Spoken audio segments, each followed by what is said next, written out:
Hello and welcome to the Nutrition and Metabolism News Channel. My name is Sydney Leota and I have some breaking news for you. There was a research study conducted by 5 students at the University of Florida and they have reached a conclusion.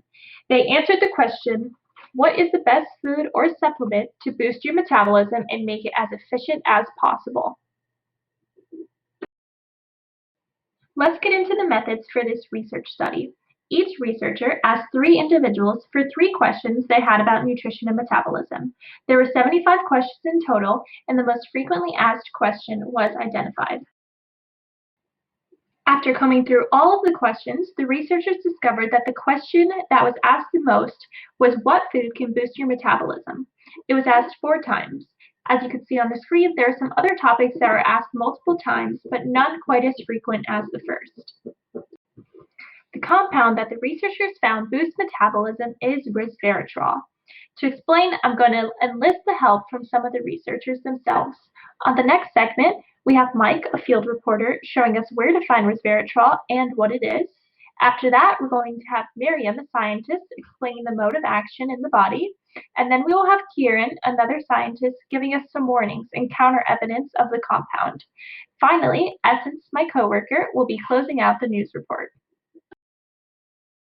Thank you, Sydney, for that introduction. I'm currently up here in Gainesville at a local farm where we'll be talking a little bit more about resveratrol. If you don't know what resveratrol is, it's essentially a naturally occurring product in some plants, such as berries, wine, grapes, cocoa, and peanuts. I'm actually here at this farm in Gainesville because they do grow some grapes that they turn into wine, and they also do grow some blueberries. So these are very important because resveratrol actually helps with brain function, lowering blood pressure, and more importantly, it does help with managing your metabolism. Now, since that we've got that out of the way, please come with me as I head into my office and we talk more about the pathway that resveratrol takes within the body. Thank you guys for coming along with me to my cozy little office here. So, as you can see on my screen, this is the resveratrol pathway. So resveratrol starts out as trans resveratrol, and it goes through many steps, and it upregulates or it increases the SIRT1 pathway, and so on. And as you can see through the fatty acid oxidation, the increased fatty acid oxidation, it then decreases the blood fats, the blood glucose, and the insulin demand. So again, this is more of an overview on the pathway of resveratrol and how it could have health benefits for you. You know, those blood fats, blood glucoses, and the increased insulin demand, as you can see, will really have a positive impact on your body. Now, I'm no scientist, so that's why we do have a scientist here to speak to you guys today. So I'm gonna go along and pass the torch on to our scientist, Miriam. Thank you, Sydney and Mike. My name is Miriam Olabuntu, one of the 2 scientists that will be talking about resveratrol today, specifically the mode of action of resveratrol. In order to fully understand the mode of action of this supplement, one must fully comprehend the mode of action of insulin.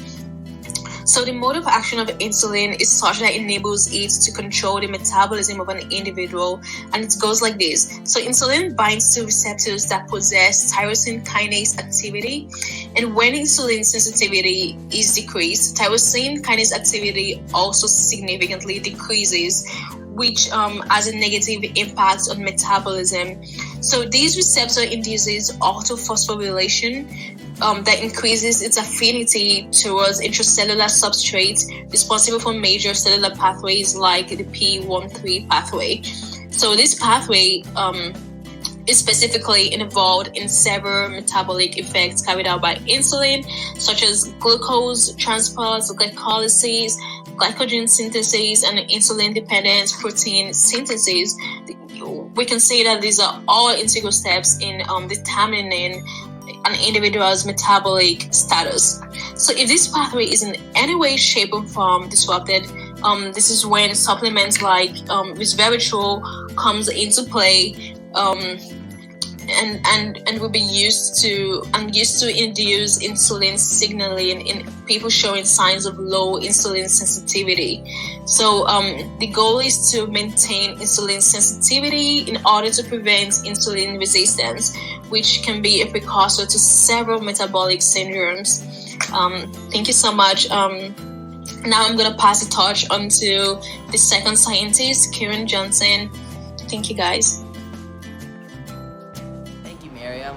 We're here at the UF Shands Research Center, where we have some important information on resveratrol. You might be wondering if there's any other ways to increase your intake of this potentially metabolism increasing compound. The good news is you can find resveratrol at your local supplement store or vitamin health store in pill form. You might be thinking, how much can I take, or what is the safest and most effective dosage? Well, this is where the science starts to get a little foggy. We know that a safe and effective dose is from 1 to 5 grams a day taken orally. If you take any more than that, side effects including upset stomach, vomiting, and potential liver dysfunction may occur. There definitely needs to be more population-based research done on resveratrol to get insight into the proper dosage and overall effectiveness of the supplement. Additionally, this is not an FDA-regulated supplement, so be careful of marketers trying to sell a miracle weight loss pill. With all this being said, if you decide to try resveratrol, start with caution and start out slow. If you see results, that's great. If you don't, consider other routes for weight loss. Now back to the studios with Essence. Thank you, Sydney, Mike, Miriam, and Kieran for giving our viewers some information about resveratrol. If you missed anything, here's a little recap. Resveratrol is a compound that can be found naturally in foods like berries, cocoa, and peanuts, or it can be in supplemental form. Since more research has to be done on its effects and it is not regulated by the FDA, it is recommended that you take 1 to 5 grams of resveratrol per day. In addition, resveratrol helps manage metabolism by upregulating the SIRT1 pathway, which increases the induction of insulin signaling and leads to an increase of fatty acid oxidation. As a result, there is a decrease in the levels of blood fat, blood glucose, and insulin demand. This is Essence Hines with Nutrition and Metabolism News. Be safe and thanks for watching.